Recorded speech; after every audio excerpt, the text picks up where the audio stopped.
Welcome to another episode of Health Your Way podcast, where we discuss health issues ranging from physical, mental, emotional, as well as current facts. Today, we're going to be discussing what is craniosacral therapy and what is it and does it work. My guest is Jackelyn Hurtado. Did I say it right? I got it? Yeah. Yes, I'm excited. Okay, thank you for joining us. I'm really excited to have you because I know we've wanted to collaborate for a while now. So this is a great opportunity and you get to educate me. With that said, what is craniosacral therapy? And I think it's also known as CST, correct? The short form, yeah. Okay, so please educate me. What is it? So craniosacral therapy works on the craniosacral system. So Okay. So it's cranial means like head, right? Like just yes, for the general public that don't yeah. know what So it is. yeah. Okay, go ahead. So I'm actually going to explain to you what the craniosacral system is. So Okay. the name is derived like cranial from the head, you are right, and also sacral from like the sacrum, right? Okay. So the craniosacral system is comprised of your spinal cord, which is Okay. in the inside of your vertebra, which is basically like the bones on your back that basically keep you upright. Okay. And then the meninges. So the meninges, think of them like a strong, clear plastic bag that covers our brain and goes down our spinal cord. So Okay. that's called the meninges. So it's composed of that one. So that's number two. And then the meninges attach to certain bones, so osseous structures. So the brain and then down our vertebra. So those attach to that as well. And it also is connected to the different body systems, such as your nervous system, lymphatic Okay. system, endocrine system, musculoskeletal system. So as you can see, the craniosacral system has a huge impact on our body, Okay. right? I can see that. Yeah. So craniosacral therapy, what it is it works on the craniosacral system to relieve any tension, any pressure, and it helps to increase the cerebral spinal fluid, which is also part of the craniosacral system. So you know how we have blood and then we have lymphatic fluid? Okay. Okay. So the fluid in our craniosacral system is called the cerebral spinal fluid.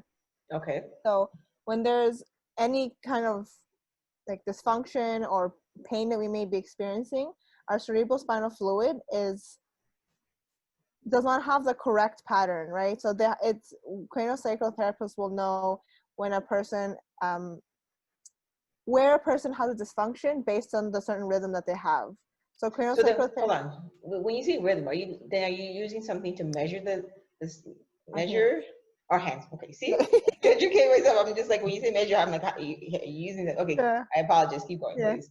So people like I know my friend, for example, she describes it much differently than how I feel it. For me, I feel it as waves on my hand. So Okay. I mean, you can feel it anywhere in the body, but the easiest way would be at the back of the head in your occiput bone, like right here, or at the Okay. feet. And that's how I basically start my treatments always. I always want to see exactly where the craniosacral system is, because once I know that, then I can know where all of the rest of their body systems are. So when you say that, like, okay, so I'm thinking, and you're talking about feeling through your hands, and a lot of people, and I think we're on the Yeah. same pages.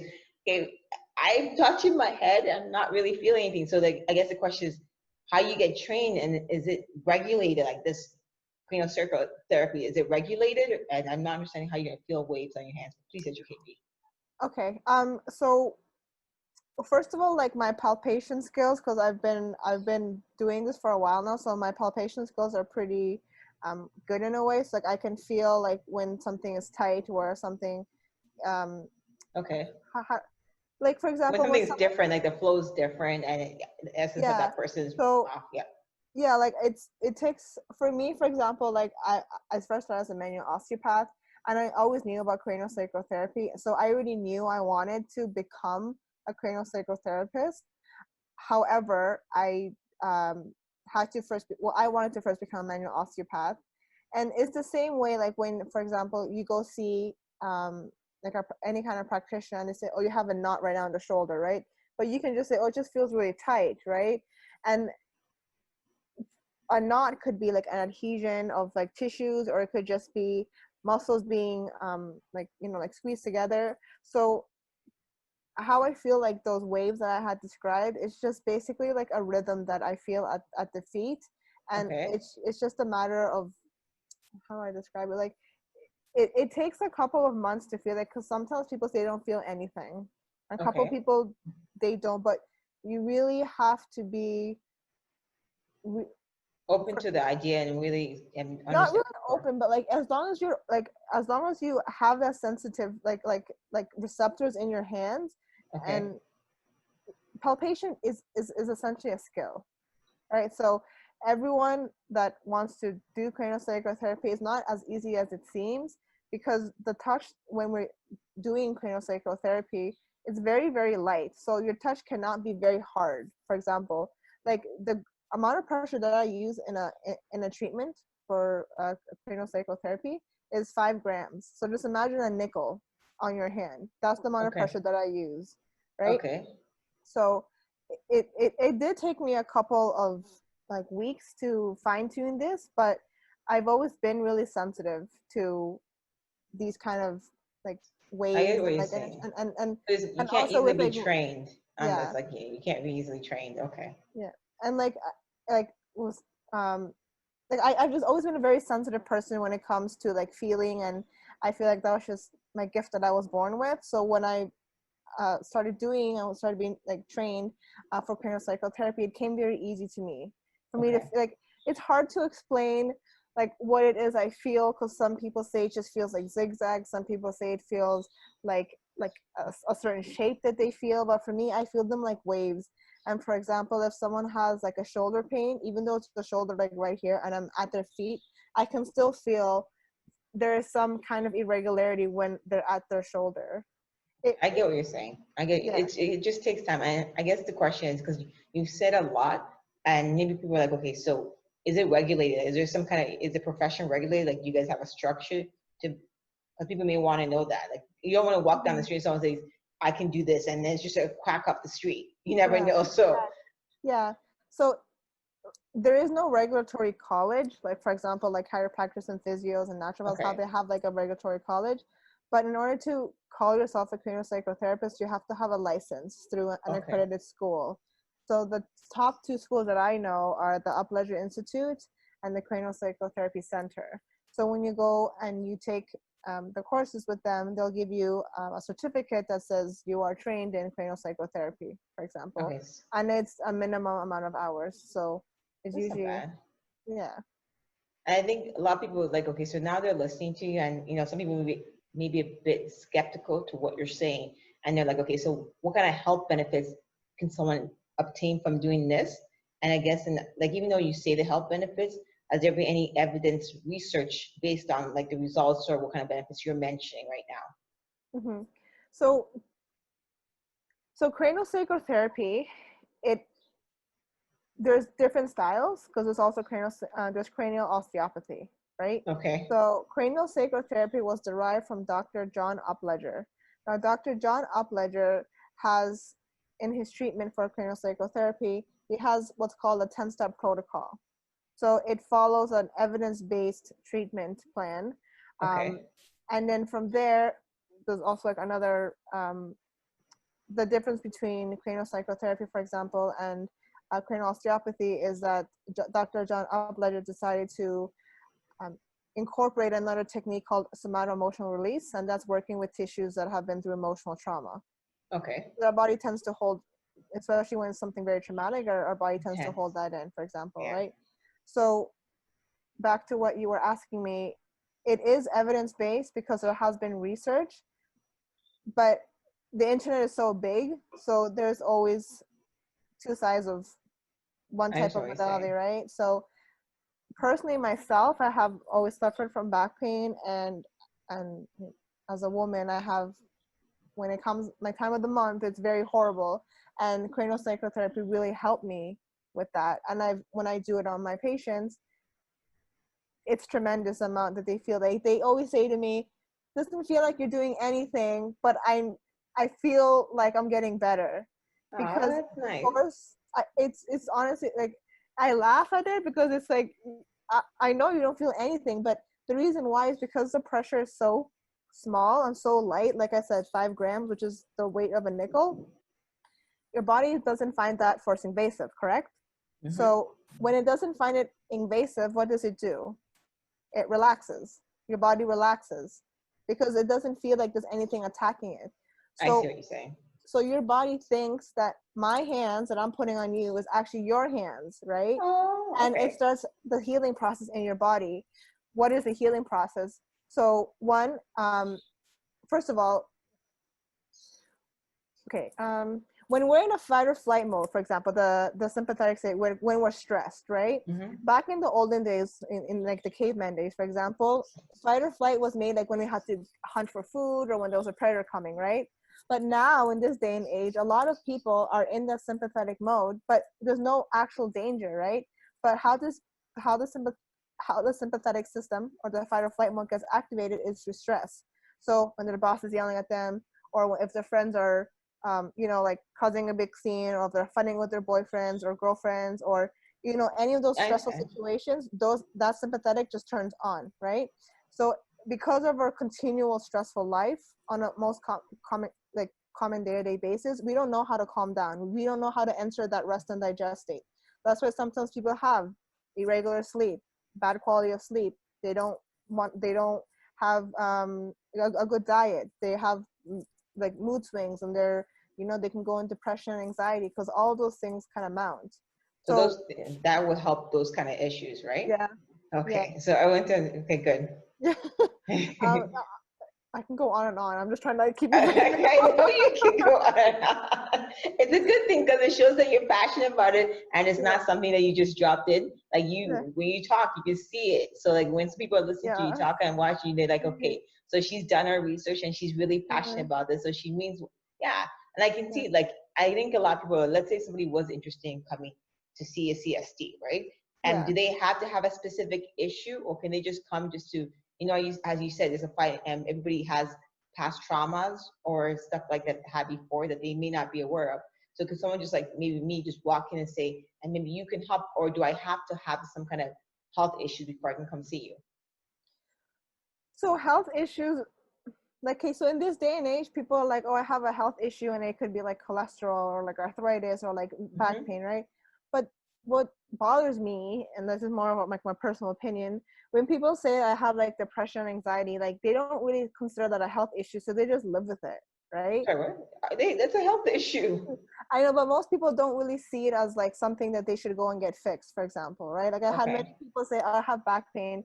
And then when I question them, like, well, I do have stress, and like, sometimes I do get anxious. I'm like, but like, that's not my main concern. And I'm like, that is a huge concern for you, because it's like how you are living your life. And and then when I explain it to them, like, this is what's happening in your body. Yes, it's an emotional and not a physical ailment or something that you can touch. For example, like your back, like when your back is in pain, like you can feel the tightness, right? When you're stressed, you can't feel that, right? It's more of an emotional. So people especially like it's very hard to understand. So when I explain to them, okay, well, this is what's happening in your body. Like your hormones are doing this. You're producing a lot of like stress hormones. And when that happens, for example, when you're in the fight or flight mode, your body gets ready to run. So what happens when you're ready to run? Your heart rate decreases. Your muscles start to contract. And that's why sometimes people have muscle spasms. I'm like, so this pain that you could be experiencing on your leg, it could probably be because whenever you walk into work and you see your boss's face, you're like, oh my, like, and then they're like, oh, I'd never thought about it. So then craniosacral therapy does work on physical ailments, but it also works on like the mental aspect. It really helps with anxiety and past trauma. So then when I'm doing, like, for example, a treatment, we enter into what's called the parasympathetic mode, the rest and digest state, right? So when that happens, again, like as I was saying, the system starts to heal itself. And what could have stressed someone out before didn't stress them out as usual. And like anything I do on my patients, I have done it myself, because if I don't feel anything, how and why would I profit and make money off of that, right? Like, why would I want? Then if you can't do it and feel it yourself, to a certain extent, you don't understand what they're going through or how they make. I can see that. That makes sense. And then you mentioned something interesting to me earlier about how there's so much information from the left side. Like, with that much information, how do you suggest, like, somebody was looking to get more information, how would they be able to digest or determine what is the right information out there about craniosacral therapy? Well, again, everyone has different opinions on Mhm. certain things. So what I would say is, although there are many things out there on the internet and it's very hard to believe, I feel like you should always experience it yourself before you completely close that door. Especially Okay. when especially when we're in a lot of pain, we want to have all these different avenues available, right? And with craniosacral therapy, it's very non-invasive and it's very, very soft to the touch. And in some ways, it is better, for example, than like some of like, so osteopathy consists of like doing like mobilizations, which is basically sometimes taking a joint through the different ranges of motion. Sometimes that might be a little bit painful, right? So sometimes doing less is actually better for your body. So I feel like, and I feel like if a person really wants to get better, they'll try anything, right? I see what you're saying. And then, like at the same time, it's like you also want to look at the sources that you're reading these things from, because a lot of them are just like personal blogs. Like there are many resources that you can go, like for example, like PubMed is a good website. Okay. And then, for example, Dr. John Upledger has created books. He has written books. One of them is they're more like hard reads, like because they're more like scientific books. But if that's up your alley, then go ahead, like you can read that book. But he also has a book that it's more of like an autobiography of how he came to, and it's more of an easy read. And it's really beneficial because he still explains what craniosacral therapy is, how he like his personal experiences with it. So that's, and then that can explain it as well. Okay. So for me, through how the whole entire conversation we've had, what I'm understanding of what craniosacral therapy is, basically it's more of a softer, gentle way of maybe dealing with issues that may not be physical, or it can, or as well it could be dealt with if it's emotional. And the idea that a lot of people assume that physical is based on some kind of injury, but it could be mental, that, or stress indicators, right? So I guess if anybody was looking to reach out to you for your service, what is the best social media platform or website that you have that they can come out and ask you further more questions, because you have a lot of information. I really do. I'm sorry. I was like There's trying to like nothing wrong. minimize it. It's nothing wrong. But you have to understand there's nothing wrong with that, because that means that you know what you're talking about. And if you know you are talking about it, it's easier for someone to say, okay, you know what, I can go to her, I can ask her questions, because you have answers, right? And if she doesn't have answers, I see that you've done your research and you'll get the answers as well. So I guess for this, for the audience itself, how can we reach you if they were interested in looking to do, maybe even experience it or get more information about it? Well, the easiest way would be like if someone's an avid social media platform, like on Instagram or Facebook. My name is just Elemental Pow, like POW. I have that there, yes. Yeah. Or my email, which is info@elementalpathways.ca. Those are like the I'm Easiest thing. always on my phone. So if you want, like, you always send me Oh, an no email. calling her, no calling her. You send an email or you visit her platform and you get her information. And I think when reaching out to you, what should listeners, actually, what should our audience understand that separates you apart from other people that do CST? So what makes you different? So although like a big portion of my practice is to do craniosacral therapy, I had mentioned earlier, I'm also a manual osteopath and Reiki practitioner. I also really love to incorporate essential oils into my practice because Oh, I nice. really feel, yeah, because I really feel it's a good way to, again, increase the healing process. And everyone that comes through my doors, it's they always get an individualized treatment because everyone has different circumstances in life. Everyone is in different jobs. Everyone has a different diet, and whether or not like diet does affect how the body heals and functions. Um, all of those different. There's always different situations. So I really take that person that comes into my office, like, you are your own person. So how can I help you get to how you want to get better? And then I really ask them, like, sometimes people ask me like, your questionnaire was really weird. Like, I don't know why you have to ask like that many questions. Like, because I need to know all this information to help you. And once I explain to them again, like why sleep's important, why diet's important, why, what else is going on in your life. Like, I need to know all these things So then we can set a treatment plan that is right for you and really get you on your healing journey. So yeah, I understood, and correct me if I'm wrong, is that you're more of a personalized approach, more holistic approach. Not you don't have a specific program that just is set for it's set for one person. Like basically it's individualized, so that's why they should reach out to you. And I honestly want to say thank you. I know I've learned, because at one point I didn't even understand what this was. I'm going to be honest with you. I was like, okay, we need to talk, because I need to understand what this is, because I've never heard this in my entire life. And I think it's true, because a lot of people, you spend things, you hear about doctors, and I think this is why I created a platform for people like you itself that offer services out there that we don't know about. So again, sincerely, thank you. You're full of knowledge. So anybody who wants to understand this further, I would gladly have her on. You just send us an email or reach out to her, and she'll provide you with more information. Thank you for joining us today on our weekly episode of Health Your Way podcast. Don't forget to subscribe, share with others, and please feel free to comment below and ask any questions on topics we discussed, as well as future topics you'd like to hear about. Have a happy and healthy week, and be sure to tune in next week for the next episode